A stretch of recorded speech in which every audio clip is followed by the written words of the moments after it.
ஆண்டவராகிய இயேசு கிறிஸ்துவின் நாமத்தினாலும் உங்களை நான் வாழ்த்துகின்றேன். இந்த நாளிலும் கூட கிறிஸ்து பிறப்பின் வாழ்த்துதல்களை உங்கள் ஒவ்வொருவருக்கும் நான் உரிதாக்கிக் கொள்ளுகின்றேன். Wish you all a very happy Christmas. ஆண்டவர் தாமே இந்த நாளிலும் கூட உங்களுக்காகவும் எனக்காகவும் இந்த பூலோகத்தில் பாலகனாக வந்தார். பாலகனாக வந்த தெய்வம் தானே அவர் நமக்காக கல்வாரி சிலுவையிலே தம்மை முற்றிலுமாய் ஒப்பு கொடுத்தார். அவர் பாலகனாக இருந்திருப்பார் என்று சொன்னால் அது நிமித்தமாக நானும் நீங்களும் எந்த ஒரு நன்மையும் பெற்றிருக்க முடியாது. ஆனால் இயேசு என்னும் இரட்சகர் உங்களுக்காகவும் எனக்காகவும் இந்த பூலோகத்தில் வந்தபடியினாலே இன்றைக்கு நானும் நீங்களும் இப்படிப்பட்ட ஒரு ஆசீர்வாதத்தை பெற்று ஜீவிக்கின்றவர்களாய் காணப்படுகிறோம். எனக்கு பிரியமான தேவச்சனமே, மத்தேயு 1வது அதிகாரத்தின் 21வது வசனத்தை நான் வாசிக்கின்றேன். Matthew chapter 1 verse 21. அவள் ஒரு குமாரனை பெறுவாள், அவருக்கு இயேசு என்று பெயரிடுவாயாக, ஏனெனில் அவர் தமது ஜனங்களின் பாவங்களை நீக்கி அவர்களை ரட்சிப்பார் என்றார். இந்த வார்த்தையை நாம் கேட்கும் பொழுது, மரியாள் ஒரு குமாரனை பெறுவார்கள், அவருக்கு இயேசு என்று சொல்லி பெயரிடுவார்கள்.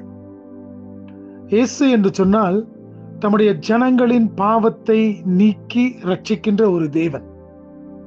எனக்கு பிரியமான தேவச்சனமே, அவர் குழந்தையாய் பிறந்த உடனே அவருக்கு இயேசு என்று சொல்லி பெயரிட்டார்களாம். அவர்கள் அறிந்திருந்தார்கள், இந்த குழந்தை தானே உலகத்தின் பாவத்தை சுமந்து தீர்க்கின்ற தேவ ஆட்டுக்குட்டியாக போகிறது என்று சொல்லி. அது மாத்திரம் அல்லாதபடிக்கு இந்த குழந்தை தானே உலகத்தின் மக்களுடைய ஜனங்களுடைய பாவத்திலிருந்து அவர்களுக்கு ரட்சிப்பை கொடுத்து அவர்களை விடுதலையாக்கக்கூடிய ஒரு குழந்தையாக காணப்படுகிறது என்பதை அறிந்தபடினாலே அவருக்கு இயேசு என்று பெயரிட்டார்கள் என்று சொல்லி நாம் பார்க்கின்றோம்.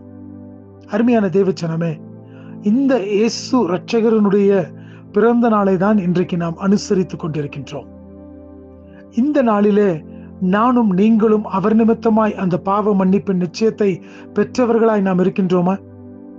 ஒருவேளை நாம் பெற்றுக் கொள்ளாதவர்கள் இதை கேட்டுக்கொண்டிருப்பீர்கள் என்று சொன்னால், கிறிஸ்துமஸை அனுசரிப்பது நல்லதுதான், கொண்டாடுவது நல்லதுதான். ஏனென்று சொன்னால் இந்த உலகத்தின் இரட்சகர் வந்த அந்த நாளை விசேஷமான ஒரு நாளாய் நாம் கொண்டாடுகின்றோம்.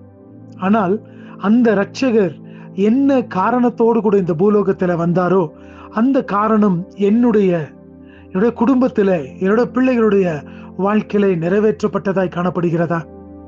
அதை நாம் சிந்தித்து பார்ப்போம். நிறைவேற்றப்பட்டதாய் காணப்படும் என்று சொன்னால் அவரை நாம் இன்னும் அதிகமாய் துதித்து ஸ்தோத்தரித்து, நீர் இந்த பூலோகத்திலே வந்ததற்காக உமக்கு நாங்கள் நன்றி செலுத்துகிறோம் என்று சொல்லுவோம். ஒருவேளை யாருடைய வாழ்க்கையில இயேசுவானவர் வந்ததின் நோக்கம் நிறைவேற்றப்படாமல் காணப்படுகிறதோ, அவரை நோக்கி பார்த்து, எனக்குள்ளாகவும் நீர் வாரும், என்னுடைய பாவங்களிலிருந்து என்னை கழுவி சுத்திகரித்து என்னை ரட்சியும், என்னை உம்முடைய பிள்ளையாக மாற்றிக்கொள்ளும் என்று சொல்லும் பொழுது அவர் உங்களுடைய உள்ளத்திற்குள்ளாய் வந்து என்றென்றைக்கும் தங்கியிருக்கும்படியான ஒரு இரட்சகராக அவர் காணப்படுவார். இதுதான் ஒரு அர்த்தமுள்ள ஒரு கிறிஸ்துமஸாய் காணப்படுகிறது. பிரியமான சகோதரனே, சகோதரியே, இந்த நாளிலும் கூட தேவன் தாமே இப்படிப்பட்ட ஒரு கிறிஸ்துமஸை நானும் நீங்களும் அனுசரிக்கும்படியாய் நமக்கு உதவி செய்வாராக. இந்த நாள் ஒரு கிறிஸ்துவுக்குள்ளாய் கிறிஸ்துவை நாம் நினைக்கின்ற ஒரு நாளாய், கிறிஸ்துவானவர் இந்த பூலோகத்தில் வந்தது நிமித்தமாய் நாம் பெற்றுக்கொண்ட நன்மைகளுக்காய் அவரை நன்றி செலுத்தின நாளாய் காணப்படட்டும். தேவன் தாமே உங்களை ஆசீர்வதிப்பாராக. ஆமென்.